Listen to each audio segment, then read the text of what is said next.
Hey, Sweat Sisters. Welcome to the Pretty Girl Sweat Show, which highlights women who are balancing demanding careers with a healthy lifestyle and hurdling over personal and professional obstacles. I'm your host, Aeshia DeVore Branch, and each week I have a sister-to-sister chat with an inspiring go-getter, and listeners learn how good things come to those who sweat. If this is your first time listening, what up? You could be anywhere in the world and you're here with me, and I really appreciate that. If you love what you hear, take a second to subscribe to the podcast so you get updates every time we drop a new episode. If you got half a second, leave a rating, which will help other Sweat Sisters in need of some inspiration find our podcast. If you have a minute, please follow us across all social media platforms. We are at Pretty Girl Sweat on Instagram, Facebook, and Twitter, and YouTube. Use the hashtag PrettyGirlSweat when sharing this episode. And if you have 5 minutes, please leave a review and let us know how we're doing. You're listening to Season 2, Episode 19 of the Pretty Girl Sweat Show. And today's guest is my friend, Whitney-Gayle Benta, the head of talent relations for Spotify.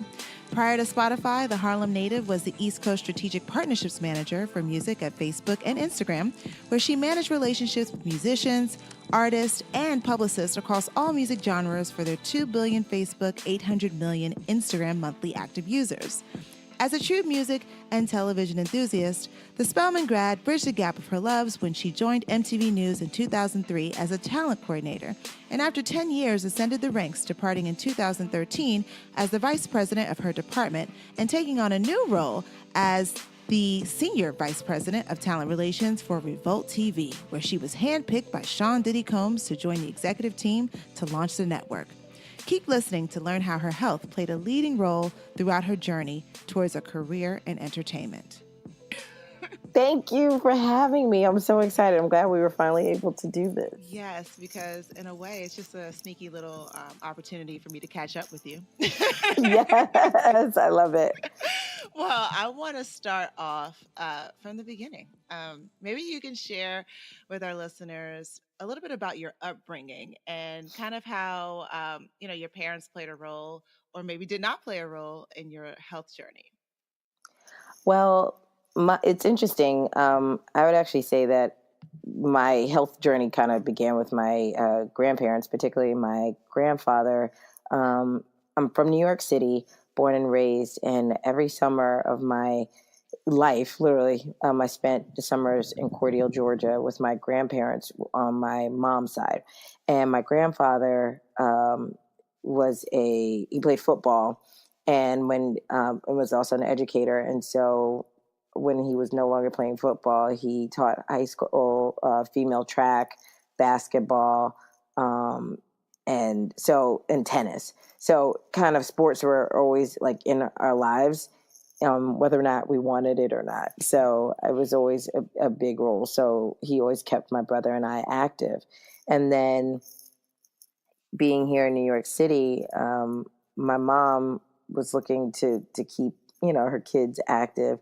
And my brother subsequently got into speed skating. As a kid. Yeah, my mom took him to a skating rink just as an activity, and he was racing a bunch of kids, and there just happened to be like a scout, and they were like, have you ever heard of speed skating? And she was like, never heard of it, and invited her to bring my brother to Yonkers where they trained. And me being the little sister that I am, I started speed skating and got into sports just to kind of follow my brother and be around. So that was really kind of like, I looked at it more as just kind of like fun, but that was really my introduction into, to health. Speed skating. I mean, Whitney, I don't know you. I don't even know you. I'm You're like, wait, what? Speed skating in Harlem? Right. Okay. Yeah. Oh, that's really cool, though. I mean, it shows that, your family can really play a huge role in what you do in life. So that's pretty cool. Okay. So tell me about healthy eating, though. What about the role your parents, specifically your mom, like how did she help you eat? It's interesting. I often think about, I feel like in the beginning, because my mom is from the South, in the beginning as a kid, I don't feel like it was really, health was something that I think, or nutrition rather, was something that she really knew about. I think it was kind of during those days of the hamburger helper years and, all that stuff. And so it was kind of like, let's feed the kids quickly, get in, get out. Like I remember bacon, egg, and cheese sandwiches and, to get out the door. And I think particularly because we were into sports and activities, it wasn't as emphasized. But then I think as we were getting older, particularly me as a female, and starting to become a little bit more curvaceous and stuff like that, that was something that I started to pay attention to. And it wasn't even my mom, really. It was actually my grandmother. And if I could be 100% honest, like my grandmother, like I said, is from the South. And so a weight and appearance was always a big thing. And I'll be honest, I was slightly tortured by that. And what I mean by that is, I had this grandfather that was really into sports and health. And then this grandmother who was really like, okay, but you have to look a certain way. And so I can remember from a very young age, like I said, summers in Georgia, winters or the rest of the year in New York, but feeling a little tortured in the sense that I felt I was always on a diet. I was always on a diet. And I think that really kind of ate at my self-esteem. Like I can remember being like 8, kind of being like having to negotiate with my grandmother about like, okay, well, I'll have one piece of bread, this week, and like having a chart and stuff. And it sucked, to be honest with you. It didn't feel good. And I think that kind of made my relationship with food a little challenging, because I always felt like I couldn't really enjoy whatever it was that I was eating because, oh no, I'm going to get bigger. It was always about appearance. And so, I think that's just been a struggle for me personally, up until college. And then I was, kind of on my own, if you will, to kind of figure things out. And how did you figure things out? Well, it was a journey of trial and error. You're in college. I went to Spelman College in Atlanta, Georgia, which was an awesome, amazing place. But the South and trying to eat healthy is and being in college, makes for a bad combination. I would try to do activities, sports activities that the school provided. But I didn't really take it seriously. I was just trying to monitor my eating. I would just try to monitor my eating as much as possible, and then, do the best I can. I think really for me, becoming more health conscious began post-college. Okay. When I went into the workforce. And that was even after my first job.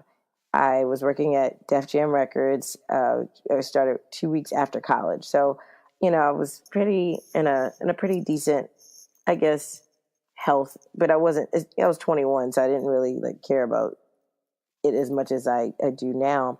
And that was a wake up call for me because, it was my first time working in, I guess, corporate America, eating food all times of night, all times a day, ordering food. We used to order this from this place called Don Giovanni's. It was the first time I was ever introduced to fettuccine Alfredo with chicken. And man, boy, oh boy, oh boy. And I think I would eat that at least 3 days a week. And I just like, it seemed like overnight I blew up, because you're eating late, hanging out, working, drinking, all this stuff. And I was working so hard, health really took a back seat. And then I left in 2003 to go to MTV. Completely different company set up, and not as much like access to this bad food and corporate cards. And what happened was actually astonishing even for me. I'll never forget it. I was new to this company and I just started losing all this weight. And I remember I was pretty much like the only female on the team at MTV News. And I remember one of my coworkers saying to me, like, "Are you okay?" Like, are you anorexic? Because I started dropping all the weight that I had gained from being at this job, from eating late at night. And it wasn't because I had, decided to do this new health, kick. It was just, I stopped eating very poorly. And it had a lot to do with my environment and the people that I was surrounded around at the time. And then I started to become a lot more health conscious. And, I remember like exercising all times at night. I was dating this guy, driving him crazy. And, I had lost a tremendous amount of weight. And I actually still have these old pictures, but it was just, I had become like kind of skin and bones, and I was not happy, and I wasn't being able to enjoy like this health. It was just kind of like just working, eating to didn't just work out, and it just it became just kind of like a chore and like a job versus feeling like I was actually living. Wow. So when did you Yeah. finally make the decision to balance this out? Like, maintain a healthy lifestyle, but still be able to enjoy life? Well, I think that started to come to fruition for me in my early 30s. Okay. I had hit a rough patch and started seeing a therapist. Uh, you know, leave it to a nice gentleman friend to make you want to go see a therapist. And but it was I'm actually grateful for the experience of having a bad relationship, because that forced me to really be able to examine my life holistically, to kind of look at some of the things that I experienced. Like I said, I think I like to refer to it as almost as trauma with my grandmother, and trying to be this size, in addition to like obviously mental health stuff. And I realized that I wanted to be better for myself, mind, body, and soul. And so I just started kind of, talking to friends and being really open about wanting to take care of my health. And so I would work out on my own. I loved Billy Blanks at the time. Oh, yes. They used to Uh, be a yes. Oh workout. my goodness. Yes. A little jab cross, all that. I was a Billy Blanks fanatic. Every time there was a new DVD, I had it. And then it Same. was, yes. And then like the Jillian Michael, like it was all of that. And, uh, and that was great. And then I started to really feel good about myself and really understand my body. One of the things I realized I suffered from was seasonal depression. And if somebody's not familiar with seasonal depression, living in New York, the good and the bad is you experience all four seasons. And I noticed that when, the time change would happen, it was really incredibly hard for me to get out of bed. And so working with my therapist, I started using light therapy to help me to get up in the morning, to really feel revived. And so that would also help me get to the gym. So, and be able to really kind of function, because otherwise it was like literally crawling out of bed. And which is interesting now, because I still have my light therapy lamp by my bed, and I haven't used it in like the last 3 years. Wow. And I get up at like 5:30 in the morning now in the winter with no problem. Okay. Wow. Yeah. It worked. That's amazing. Yeah. So, anyway, what I started to do was I started to research different ways or different methods of people taking care of their health. One in particular that I was really interested in was called Whole30. Are you familiar with it? Yes. But you can explain Yeah. it to anyone who hasn't heard about it before. Okay. So Whole30, I guess the best way to explain it is kind of like an elimination diet, if you will. And you're, taking out kind of sugar, grain. You can still have fruit, but like kind of all the white stuff. And you're eliminating that for 30 days and really just kind of cleaning your system and resetting it. And, it's a challenge, but I mean, it really made me feel so good. Like once you kind of get past the jittery stage, which usually takes about like, I think they call them like the sugar dragons. It takes maybe about like 5 to 6 days, but you're really able to see like, you know, how much your body has been dependent on, you know, this artificial and bad, you know, things in your body. So at that time too, I also hired a private trainer, a personal trainer, not a private trainer, sorry. And it was recommended to me by a girlfriend of mine. She found this trainer on Twitter. Uh, and she was like, you need to work with this guy. He's amazing. And I was like, I don't need to, you know, a personal trainer. I know how to work out. I used to be an athlete, yada, yada, yada. And she was like, well, let's just why don't you just give him a try? And it changed my life.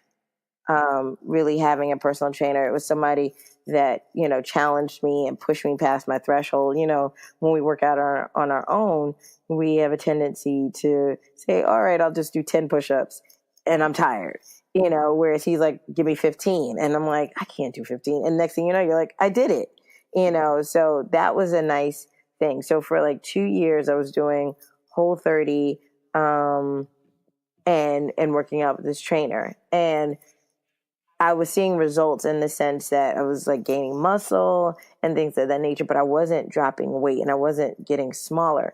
And so finally, I said to him, you know, I need to do something different. I'm not 100%. I'm committed to working out. I like how it's making me feel in terms of like my body, but my shape, you know, I'm not seeing a change.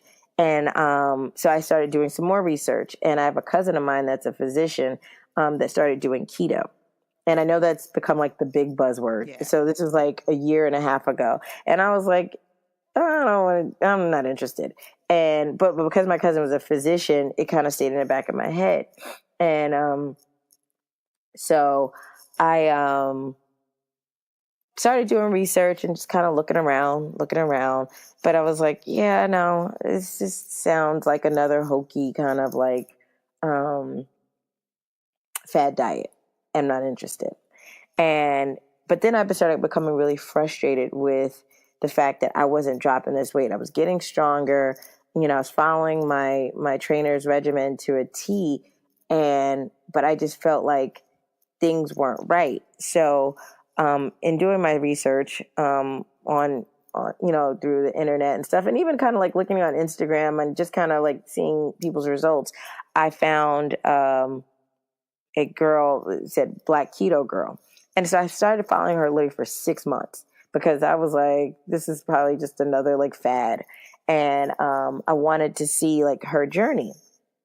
And I saw that she was, you know, not only getting smaller, because that's nice, but it was also in terms of like muscle. And, you know, to me, that was more important because I had already lost weight before and I was like skin and bones. And I was like, this is not healthy and it's not sustainable. So, like I said, I followed her for 6 months and it was finally, I'll never forget it. I was sitting in Whole Foods, in May of 2000 and 2019. So I guess 2000 and, maybe last year, I guess. Yeah. And I, you know, sent her a message and I was like, hey, you know, I'd really like to sign up for coaching with you. You know, I have a personal trainer, and you know, I'm strong, I can work out and all that stuff, but I think something's off with my eating. And so, she was like, kind of get in line. You can sign up with me in July. And I was like, oh man, this is crazy. I have to wait like 2.5 months. But she had an ebook. So I started studying that and just kind of like getting the fundamentals of keto. And I really had to kind of have a talk with myself. Like, is this something that you can be serious about? And then I talked to my trainer about it, who was not necessarily happy about it. And I think he felt slightly threatened. And the way I looked at it was like, let me try this for 1 month. You know, it's like almost like a baby. And I said, sometimes when you know, a baby sometimes can't eat, you know, oatmeal right away. You have to work up to it or you're giving a baby wrong food. And it's not, I was like, it's not any reflection on you. Perhaps maybe I just need to change the way I'm eating. So let me do this for 1 month. I was like, she lives in Houston, so it's not like she lives in New York and she's going to become my new trainer and my nutritionist. Let me try this for 1 month. And if it works, then we'll figure it out. So literally July 1st, on my way to Essence for work, is when I started keto. And can I tell you, that was the hardest experience ever. Literally, July 1 was when I started with her on my way to New Orleans, Louisiana. I mean, talk about torture. Yes. So, and I committed literally for the 4 days that I was there. I followed the program that she gave me to a T.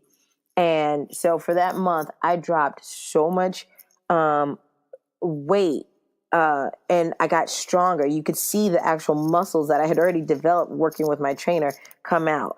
And so my trainer was like, okay, let's do this. And so since then, I've been locked in and really committed to it. And so it's been great. The thing about it is, I know, and it's a little frustrating for me, and I always have a conversation with friends. I don't actually talk about keto a lot openly, particularly because I know it has become like a big buzzword, and that concerns me when I think about young women, and I think about my experiences growing up and wanting, to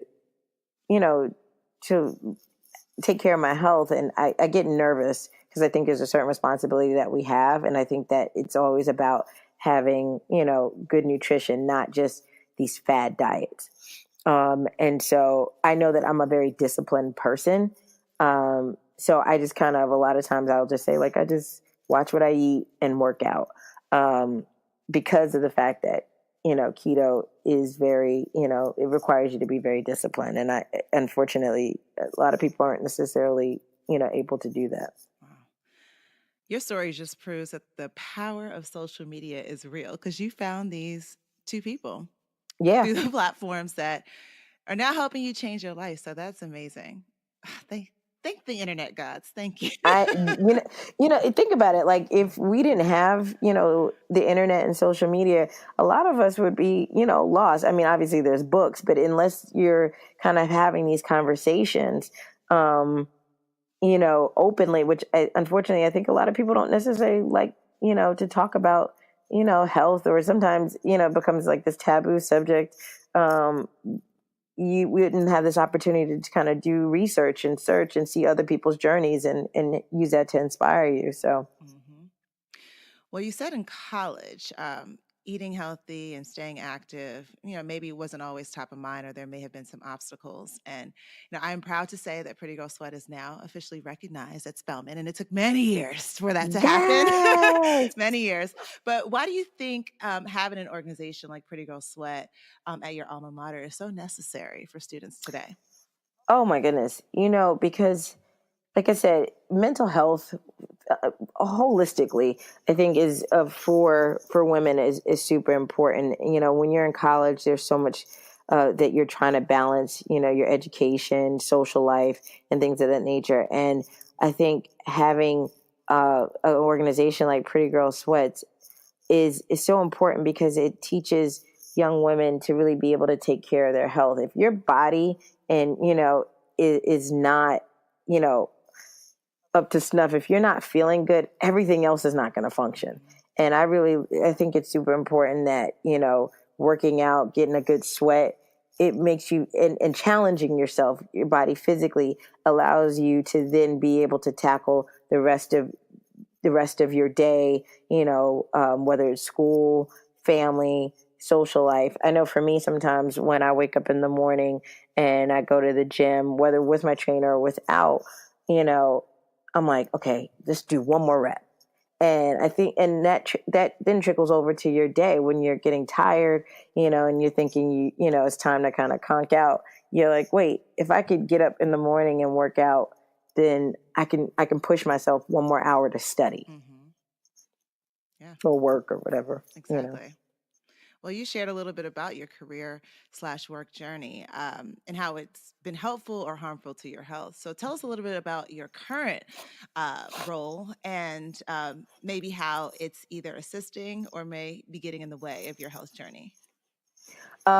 So Currently, I am working at Spotify, which is a Swedish-based music streaming company here in New York City, and I'm heading up the artist relations team.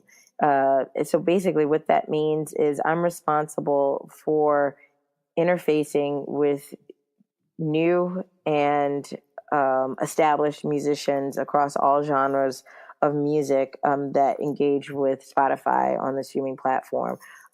So that's anything from booking them for any of our cross functional initiatives, meaning some of our revenue, sales teams, our some of our famous platforms like Rap Caviar Live, live shows, um, uh, events like Spotify's Grammy party, things of that nature, in office visits in our New York and LA office, as well as really just maintaining the relationship between the artists and the management teams um, throughout the artist cycle. Actually, it's 365 days a year. So our job is to really maintain a relationship with managers and artists, even when they're not necessarily on cycle.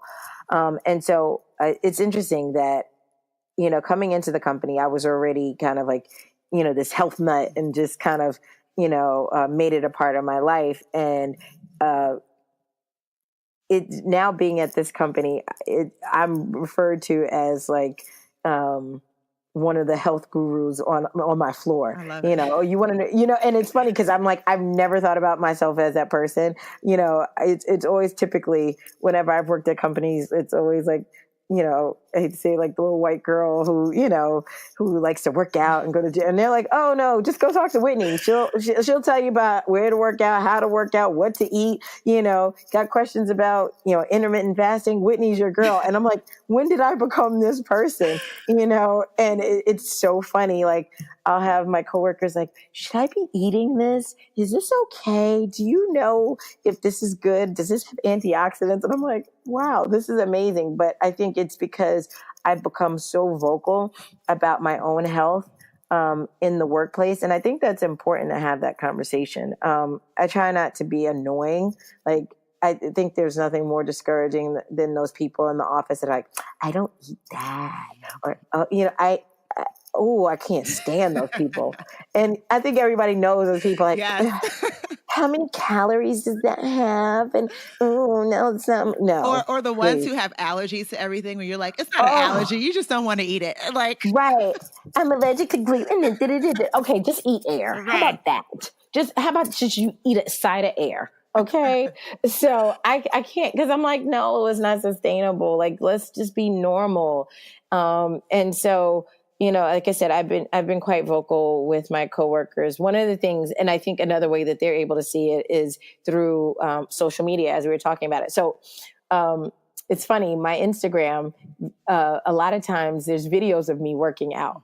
People think that I'm actually posting the videos, and it's not me. My trainer knows the code to my cell phone. And Oh. so it looks like as though I'm like setting it up, because I have friends who take care of their health and they set up their camera. I don't actually set it up. My trainer knows the code to my phone because a lot of times he's looking at my calorie numbers because I wear a heart rate monitor. So he's trying to see where my heart rate is. So he had to know the code to my phone. So he takes videos and posts kind of like funny little captions that I don't actually see until like I'm on my way home.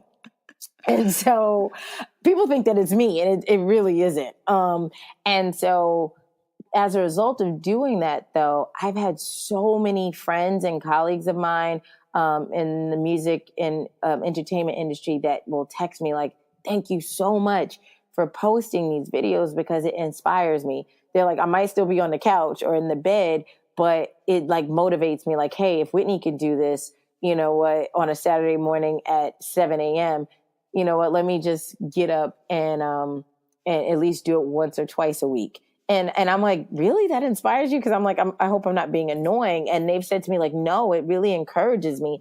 So I'm glad that I'm able to like,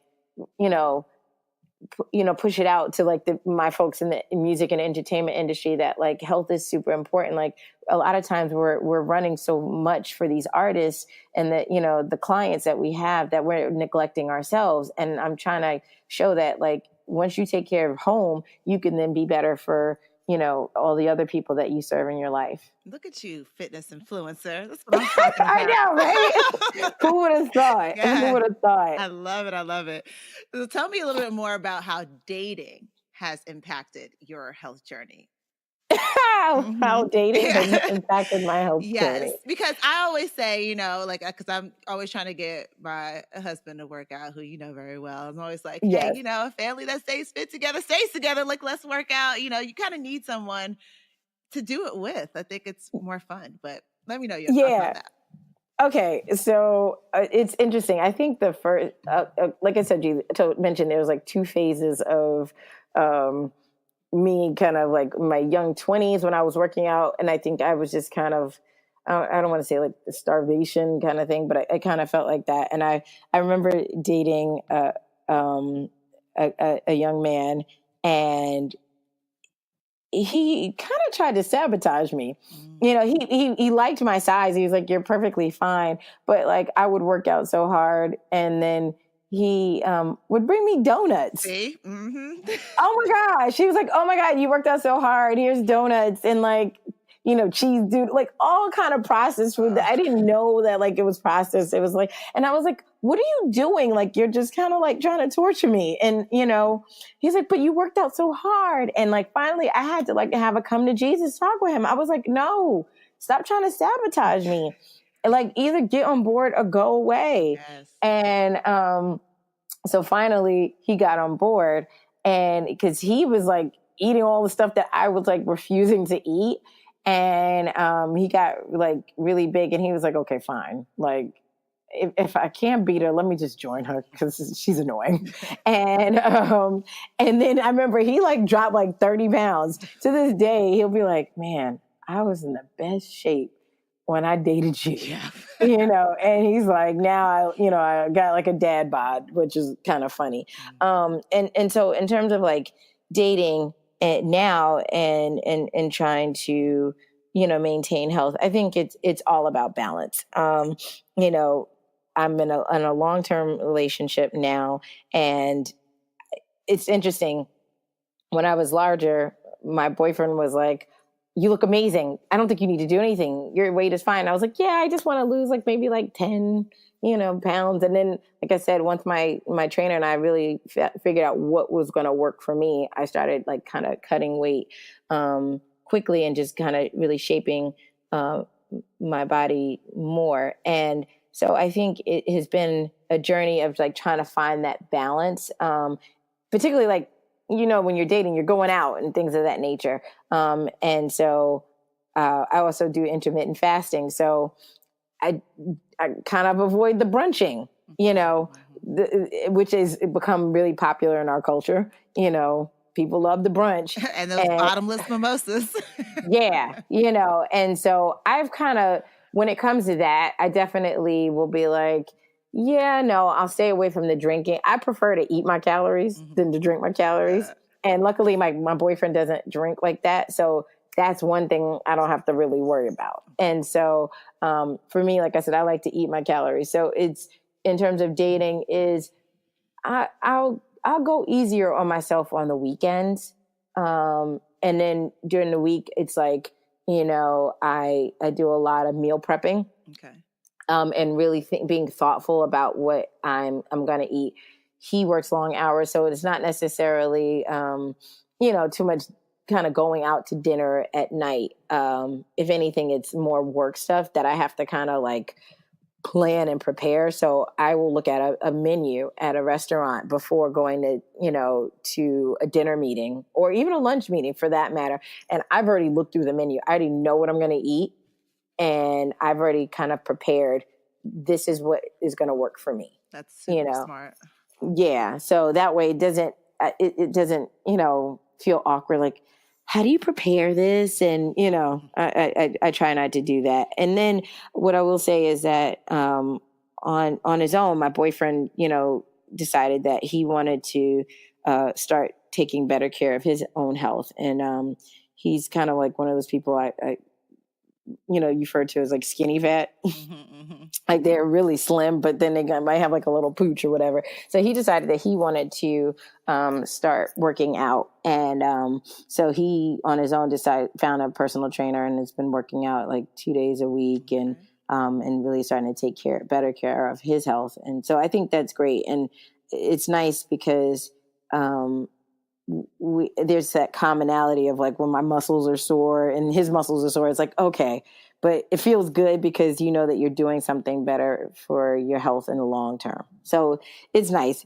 I wouldn't say that he's there in terms of the eating like me. He still loves a sun-kissed soda all the time and all that good stuff. But it's nice to have somebody that understands and supports my journey. And, he'll go, is that keto compliant, Whitney? Should you be having this? Did you have enough MCT oil? Did you hit your macros? Okay. So, it's funny that the things that you're saying, you're like, it actually sticks. And, he's being super supportive of me and what I'm trying to do. Oh, that's so incredible. I love it. All right. I'm going to take you through a series of rapid fire questions. Let's go. Yeah. So first thing, what has been your proudest moment? Wow. Gosh. Okay. Sorry. I know this was supposed to be rapid fire. Okay.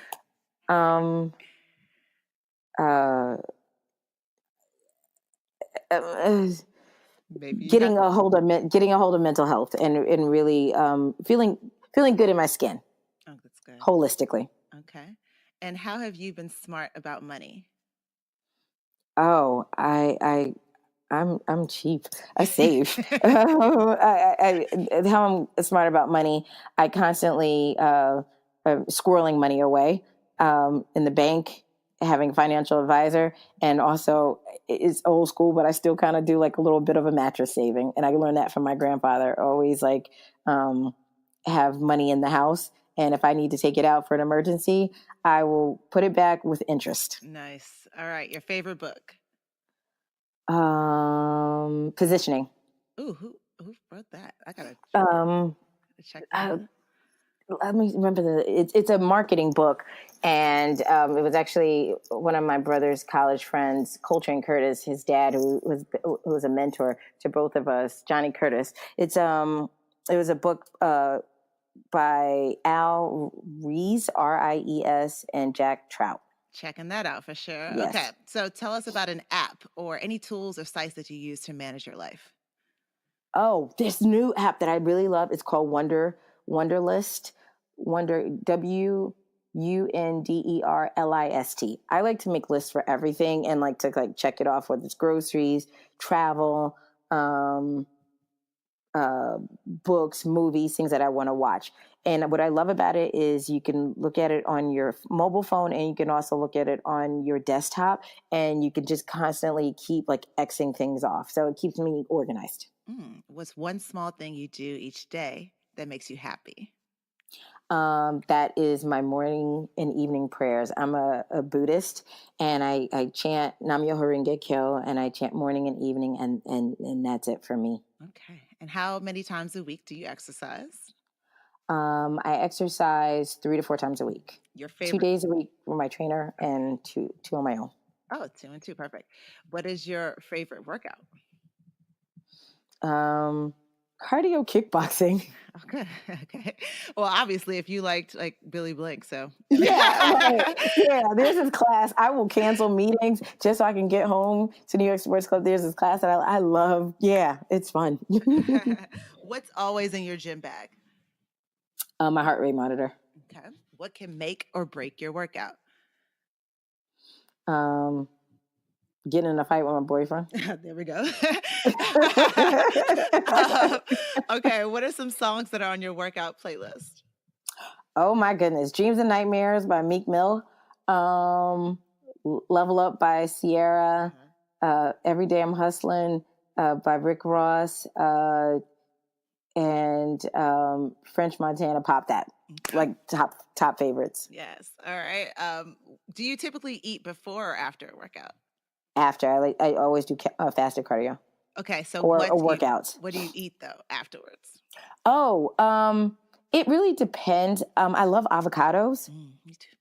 I love avocado, so I try to get in a lot of healthy fats to really kind of help me keep satiated. Um, I am a sucker for the. Well, they don't have it here, but a Waffle House. So I will make cheese eggs. I had a guy. I used to when I was in college. I used to go to the Waffle House so much that the guy was like, "Could you stop coming here for the cheese eggs? I'll just teach you how to make it." So literally, the guy at the Waffle House taught me how to make the eggs, Oh, wow. like they do at the Waffle House, because he's like, "You spend way too much money in here for a college student." So there's like a tricky way that they kind of do it with using two pans. So I will make cheese eggs and bacon the way that they do at the Waffle House. Love So it. You got yes, the inside, like, dang, okay. yeah, so random. Okay. What do you eat on a cheat day?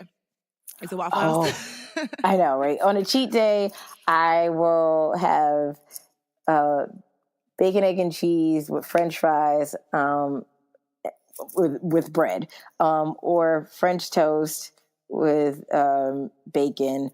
Those are kind of like my go-tos, and also a dessert, and that's usually involves like a brownie and ice cream. So, yeah. Delish. Okay, what are your go-to beauty products?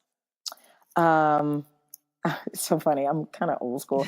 I still might use my mom introducing me to Clinique when I was a kid. So I still use that in terms of like washing and cleansing my face.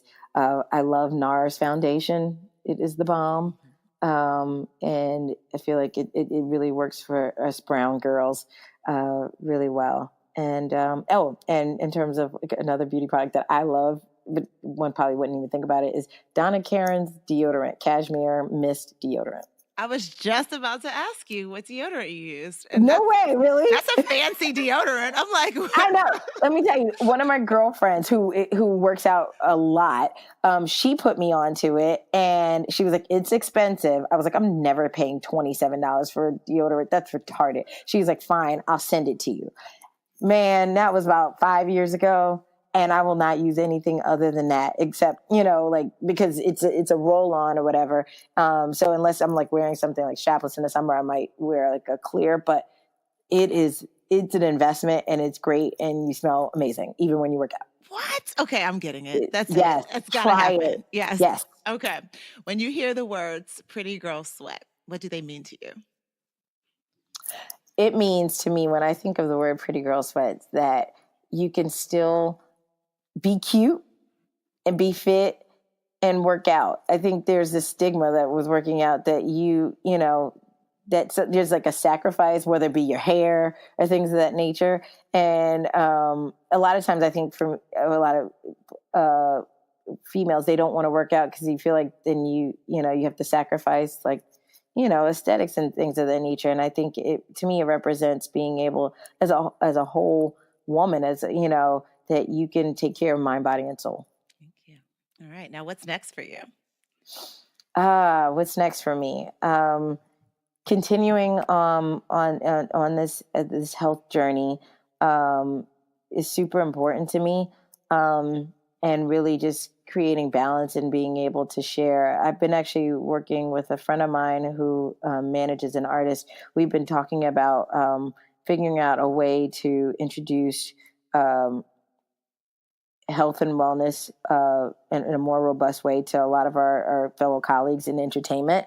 And so we've been talking about trying to come up with like different camps to make it fun. Mm-hmm. So we've been talking to like different brands on how do we do that to really get a lot of our friends to want to work out more. But making it more fun, more competitive and fun, and less feeling like it's rigid, so that it feels like it's something that can be more doable. So that's something that I'm in the works with him to work on. So that's an incredible idea. Yeah. So necessary. So necessary. Yeah. Oh my gosh. Okay. If you can share one important thing for a young audience that's listening, what would it be? Any advice? Any advice? I always say, or a philosophy that I think I like to live by, is to always remain a student. We don't know everything, and we shouldn't aspire to know everything. I think you should always remain curious, curious about, whether it be work, whether it be our personal life, in terms of like health and wellness, and interest, always remaining a student and always never losing that sense of like discovery and wonder. Because I think there's so much for us to unlock in this life. And I think when we kind of close ourselves off to think that, oh, I got it down, and there's not much to learn, we stifle ourselves. So I would say to always remain a student, always. And that's Whitney. Follow her on Twitter and Instagram at I am Whitney-Gayle.